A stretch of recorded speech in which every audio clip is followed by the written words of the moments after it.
नमस्कार, मैं कमलेश कबीर आपका एक बार फिर स्वागत करता हूं इस नए एपिसोड में।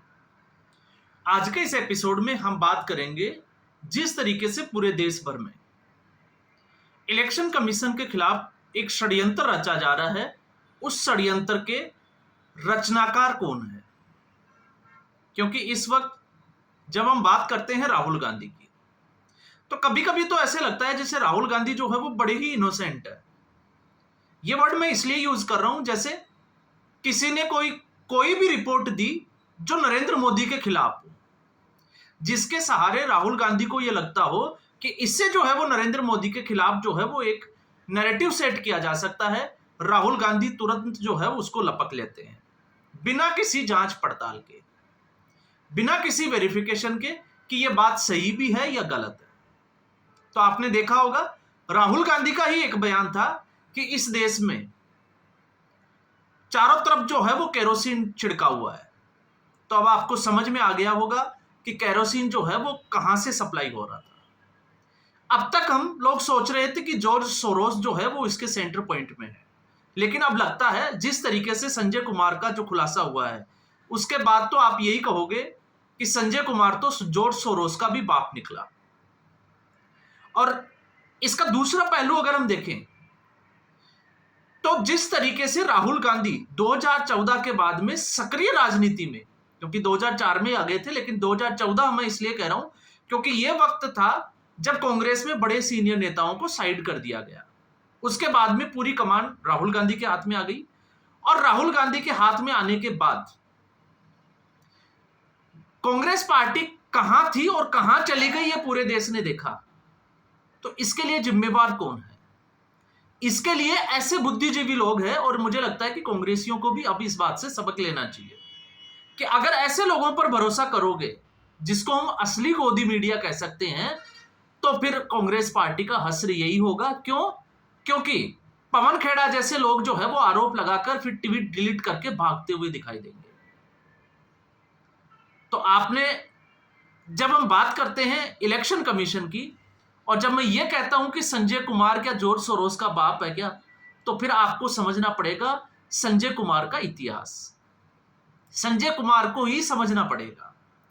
संजय कुमार की संस्था CSDS, centre for the study of developing society, क्या आपको इस नाम में कहीं भी इलेक्शन या पॉलिटिक्स का नाम, पॉलिटिकली कोई एंगल जो है वो नजर आता है? नहीं। तो इस CSDS का जो निर्माण किया गया था, इसकी स्थापना जो की गई थी वो क्यों की गई थी, अब आप समझ गए होंगे। और इससे भी बड़ी बात जो मुझे लगता है कि शायद ये आंकड़ा आपके पास नहीं होगा, ये तथ्य आपके पास नहीं होगा, ये CSDS जो है वो मिनिस्ट्री ऑफ एजुकेशन के अंडर में आता है, मतलब सरकार इसको फंडिंग करती है। ये इसमें और भी दिलचस्प बात है। और इसकी स्थापना से 1997 के बाद से अब तक जो है वो ये काम कर रही है, और संजय कुमार इस वक्त जो है वो इसके डिप्टी डायरेक्टर है। तो अब आपको समझ में आ गया होगा कि सरकार की गोद में बैठकर कैसे जो ये लोग जो है वो मलाई खा रहे थे। 2014 के बाद में जब इनकी मलाई बंद हो गई तो इनको जो है वो तकलीफ शुरू हुई। और अब जब हम तथ्यों की बात करते हैं तो तथ्यों में आपने देखा होगा, क्योंकि इस वक्त जब मैं ये कहता हूं कि इलेक्शन कमीशन के पीछे जो षड्यंत्र रचा जा रहा है उसमें संजय कुमार का हाथ है, तो इससे पहले राहुल गांधी ने राफेल का एक मुद्दा उठाया था। और अगर आप उस राफेल के मुद्दे में भी अगर आप जो है वो तह तक जाओगे तो उसमें आपको मिलेगा, मैंने कुछ एक फैक्ट्स निकाला था, मैं आपको बताता हूं। संजय कुमार का एक आर्टिकल जो है वो उस वक्त छपा था कि देश की जनता जो है वो राफेल को लेकर क्या सोचती है। और अगर आप उस आर्टिकल को पढ़ोगे तो आपको अंदाजा लगेगा कि शब्द जो राहुल गांधी जो बोल रहे थे वो शब्द राहुल गांधी के नहीं, संजय कुमार के थे। तो आज अब वही स्थिति जो है वो इलेक्शन कमीशन वाले इस मामले में आ गई। क्योंकि एक इलेक्शन कमीशन ने जब प्रेस कॉन्फ्रेंस की थी तब हमने एक बात की थी कि आखिर राहुल गांधी एक साल के बाद कैसे याद आई कि महाराष्ट्र और लोकसभा चुनाव में गड़बड़ी हुई है। इसके पीछे का लॉजिक हम ढूंढ रहे थे। अब उस वक्त हमें लॉजिक नहीं मिल रहा था, लेकिन अब उसका लॉजिक जो है वो सामने आ गया।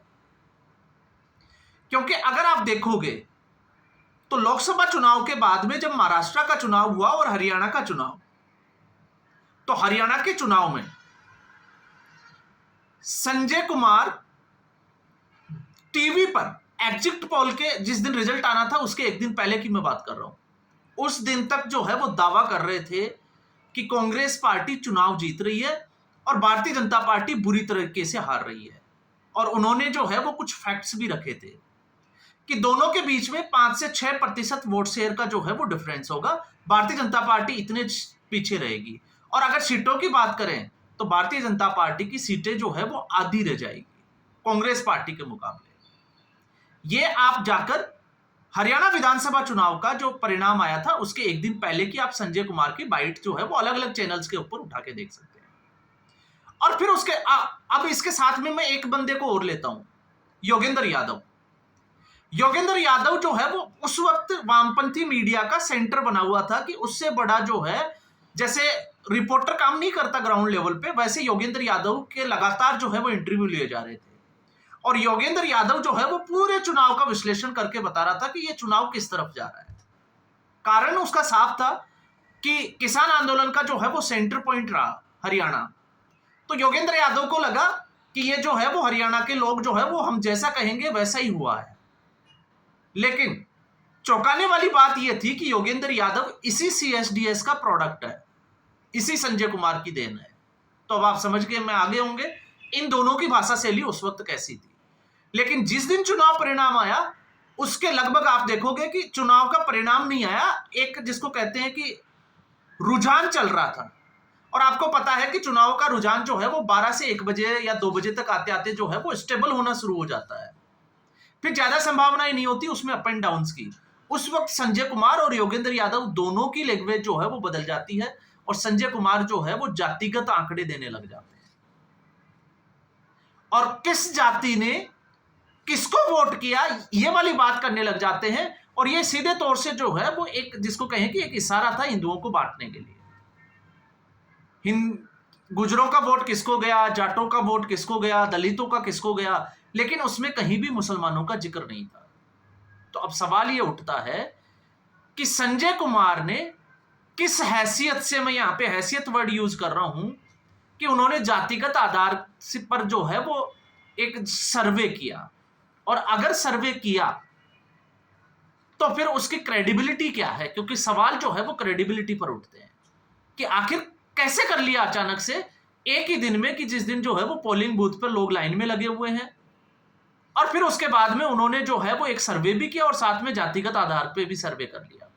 तो ये सीधे तौर से जो है वो एक बेवकूफ बनाने वाली बात थी। उसके बाद में जब महाराष्ट्र का चुनाव आया तो यहां पर आग लगी नहीं, लेकिन महाराष्ट्र के चुनाव आते आते संजय कुमार ही, वो सीएसडीएस ही वो संस्था थी संजय कुमार की जिसने पहली बार ये मुद्दा उठाया था। आप देखिएगा कि अचानक से लास्ट के 2 घंटे में वोटरों की संख्या कैसे बढ़ गई। ये आप जो है वो महाराष्ट्र का चुनाव को आप उठाकर देखोगे। और अब ऐसी स्थिति में पूरे देश के सामने जब राहुल गांधी प्रेस कॉन्फ्रेंस करके बम फोड़ने की बात कर रहे थे, हालांकि वो बम फुसकी हो गया, हम उस पर नहीं जाते, लेकिन आप सोचकर देखिए कि जब चुनाव आयोग ने प्रेस कॉन्फ्रेंस की, क्योंकि इन लोगों को यह था कि नरेंद्र मोदी कभी जवाब नहीं देते तो शायद चुनाव आयोग भी जवाब नहीं देगा। चुनाव आयोग ने जवाब दिया और सीधे तौर से जो है वो अल्टीमेटम दे दिया कि आप 7 दिन के अंदर अंदर जो है वो हलफनामा पेश करें या फिर देश से माफी मांगे। तो राहुल गांधी ने अभी तक माफी तो नहीं मांगी, लेकिन संजय कुमार को यह लग गया था कि अब जो है वो उनकी मुश्किलें बढ़ने वाली है और चुनाव आयोग अब बख्शने के मूड में नहीं है। तो संजय कुमार ने 17 अगस्त का जो उनका ट्वीट था उसको वापस जो है वो डिलीट कर दिया। और डिलीट किया, लेकिन उसके बाद पूरे देश से जो है वो माफी भी मांगी कि उनकी जो सर्वे टीम थी उससे डेटा हैंडलिंग में गड़बड़ हुई है। और वो गड़बड़ क्या थी जिसकी हम बात कर रहे थे, लगातार महाराष्ट्र के चुनाव में यह मुद्दा उठाया जा रहा था कि लोकसभा और विधानसभा चुनाव के बाद अचानक से जो है वो कुछ सीटों के ऊपर 40% से ज्यादा वोटर्स कैसे बढ़ गए। और अगर हम उस आंकड़े की बात करते हैं जिसमें नासिक की जो सीट थी, उस नासिक पश्चिम की जो सीट थी उसके जो आंकड़े रखे, एक थी आपको पता होगा हिंगना सीट और दूसरी नासिक पश्चिम।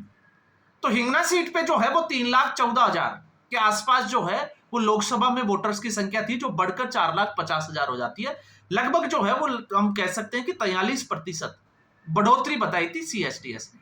और ठीक ऐसा ही आंकड़ा दिया था नासिक पश्चिम की सीट जो थी उस पे वोटर्स की संख्या को लेकर कि 3,28,000 के आसपास जो है वो लोकसभा में थे और फिर ये 4,83,000 के आसपास जो है वो विधानसभा में हो जाते हैं, जो लगभग 47.83% के आसपास जाता है। और अब वही संजय कुमार ये कह रहा है कि नहीं, ये आंकड़ा गलत था, लगभग 4% वोटर्स की संख्या बढ़ी है। तो संजय कुमार तो साइड हो गए। संजय कुमार ने तो माफी मांग ली, लेकिन उसके जो रिपोर्ट्स थी उस रिपोर्ट्स को लेकर आज आप देखो कि बिहार की धरती पर राहुल गांधी क्रांति करने उतरे हैं। तो अब आप समझ सकते हैं फिर हालत वही होगी जिस तरीके से रंजू देवी ने सामने आकर यह बोला कि उनको कांग्रेस के कार्यकर्ताओं ने बोला था कि आपको राहुल गांधी के सामने यह बोलना है। और आप उससे भी बड़ी बात यह देखिए कि एक राष्ट्रीय पार्टी जिसको कोई लीड करता हो, उसका लीडर इन लोगों की बातों में, इन लोगों पर विश्वास कैसे करता है।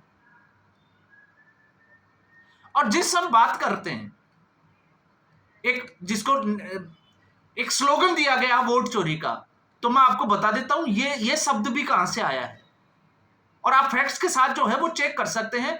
फ्रंटलाइन मैगजीन है जिसके ऊपर वोट चोरी को लेकर संजय कुमार का एक आर्टिकल है, ये ठीक वहीं से उठाया गया है। तो महाराष्ट्र के जो वोटर्स को लेकर आंकड़ा था उसको कांग्रेस पार्टी ने लपका और अब स्थिति ये हो गई है।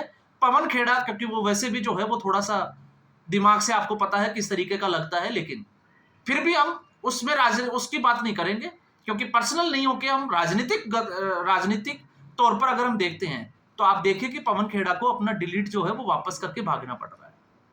कल तक जो है वो बड़ी बड़ी बातें कर रहा था, किसकी वजह से? संजय कुमार की वजह से। तो आज भी जब हम बात करते हैं ना कि सरकार किसी की भी हो, सिस्टम हमारा होगा, तो ये वो सिस्टम का हिस्सा है जो 2014 से पहले इस क्षेत्र में बहुत आगे जा चुका था और आज उसका प्रभाव जो है वो आपको देखने को मिल सकता है।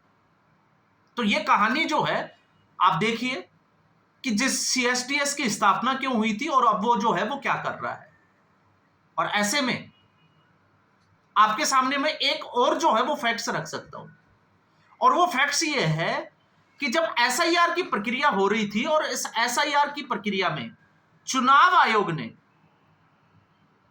यह नहीं कहा था कि 65 लाख वोटर्स के नाम कट गए, तो फिर यह आंकड़ा जो है वो राहुल गांधी और कांग्रेस पार्टी के पास या विपक्ष के चुनिंदा लोगों के पास कहां से आया?